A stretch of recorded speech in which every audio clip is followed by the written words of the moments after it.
क्या आप जानते हैं कि हमारा सौरमंडल का जन्म कैसे हुआ या हमारा पृथ्वी का उत्पत्ति कैसे हुआ? चलो दोस्तों, आज इस वीडियो में हम सब कुछ जानेंगे, तो चलो आओ हमारे साथ। नमस्कार दोस्तों, मेरा नाम है रोहित सिन्हा। चलो शुरू करते हैं। पॉइंट नंबर पहला, सौरमंडल का जन्म। पृथ्वी का इतिहास समझने के लिए हमें सबसे पहले सौरमंडल का जन्म समझना आवश्यक है। पृथ्वी सूर्य के चक्कर लगाने वाला ग्रहों में से 8वां ग्रह है। यह न तो अकेली बनी है और न ही अचानक इसका निर्माण एक दीर्घकालीन खगोलीय प्रक्रिया का निष्कर्ष है। लगभग 4.6 अरबों वर्ष पहले प्रारंभ हुआ था। सौर मंडल के निर्माण को समझने के लिए वैज्ञानिकों ने सौर निहारिक सिद्धांत दिया है, जिसके अनुसार सौर मंडल एक विशाल गैस और धूल के बादलों से बना हुआ है और सौर निहारिक कहा जाता है। सौर निहारिक की उत्पत्ति। यह निहारिका मुख्य हाइड्रोजन, हीलियम और भारी तत्वों से बनी हुई है। संभवतः यह किसी सुपरनोवा, एक बड़े तारे के विस्फोट के कारण बनी थी, जिसने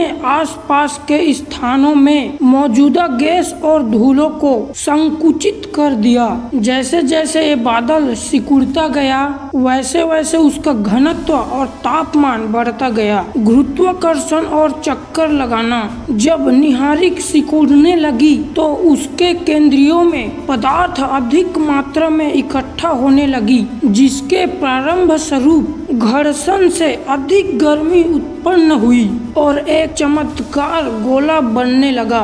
यही बाद में सूर्य बना। निहारिक के बाकी हिस्से घूमते हुए एक चक्राकार डिस्क का रूप लेने लगे। यह डिस्क वही है जिससे बाद में ग्रह, उपग्रह, क्षुद्र ग्रह और धूमकेतु बने। पदार्थों का एकमात्र होना। सूर्य बनने के बाद डिस्क में मौजूद बचे हुए गैस और धूल के कारण धीरे धीरे आपस में चिपकने लगे। ये छोटे कण आपस में मिलकर बड़े बड़े पिंडों में बदल गए, जिन्हें प्लेनेट डेसिमल कहा गया। आगे चल के एक दूसरे से टकराकर और भी बड़े पिंडों का निर्माण करने लगे, जिन्हें प्रोटोप्लेनेट कहा गया। भीतरी और बाहरी ग्रहों का अंतर। सूर्य के पास तापमान अधिक था, इसलिए वहाँ केवल धात्विक और चट्टानी तत्व ही जमा हो पाए। इससे पृथ्वी, मंगल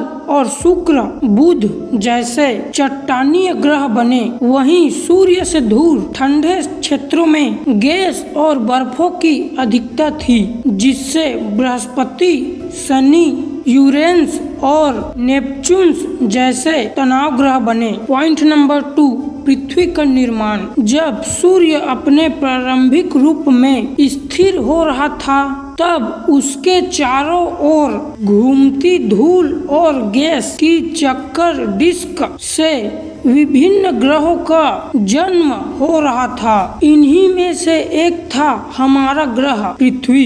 इसका निर्माण एक अत्यंत दीर्घकालिक और ऊर्जा समृद्ध प्रक्रिया के फलस्वरूप हुआ। प्रोटो पृथ्वी की उत्पत्ति। लगभग 4.54 अरबों वर्षों पहले धूल और चट्टानों के सूक्ष्म कण आपस में टकराने लगे। ये छोटे कण आपस में जुड़कर धीरे धीरे बड़े पिंडों में बदलने लगे। लाखों और करोड़ों वर्षों तक चलने वाली टकराव के इस प्रक्रिया में धीरे धीरे एक बड़ा गोला बना, जिसे प्रोटो पृथ्वी कहा जाता है। प्रोटो पृथ्वी वो एक समय एक गर्म पदार्थ से पिघली हुई बनी एक पृथ्वी थी। इस स्थिति में पृथ्वी के अंदर मौजूद विभिन्न तत्वों में भारी तत्व जैसे लोहा, निकल अपने गुरुत्वाकर्षण के कारण धीरे धीरे केंद्रीय की ओर चले गए। इससे पृथ्वी के परतों का 3 परत निर्माण हुआ। पहला भीतरी